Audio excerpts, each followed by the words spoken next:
Premiér Robert Fico má absolútnu pravdu.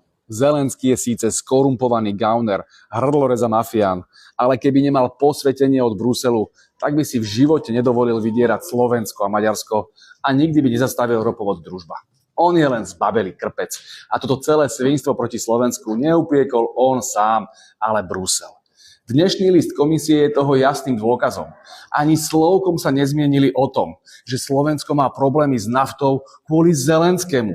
A ani im nenapadlo, aby pritlačili na tohto kievského mesiara. Keby chceli, spravia to takto. Nie, oni šikanujú Slovensko, lebo sme museli uvoľniť naše štátne ropné rezervy a nehodláme ich rozdávať cudzincom za tú istú cenu, ako majú Slováci.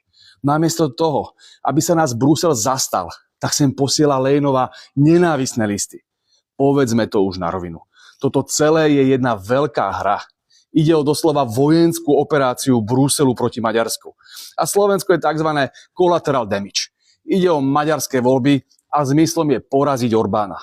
Lejnová sa spolu s Kalasovou dohodli so Zelenským a odstrihli nás od ropy. Už to nevidí len slepý.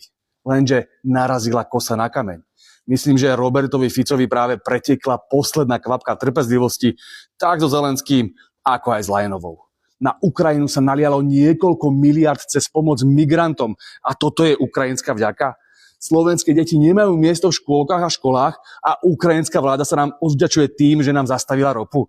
Slovensko rozvíja cezhraničné projekty, posiela civilnú pomoc a neblokuje vstup Ukrajiny do únie. A toto je ich vďaka? Už stačilo.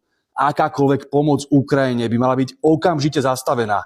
Zelenský vyrúbil našim občanom, slovenským občanom, mafiánsku daň z ropy. Je čas, aby začal platiť za svoje zločiny. A od dnešného dňa by sme mali Brusel vnímať presne tak, čím je. Ako sídlo nepriateľa, ktorý nás chce zničiť.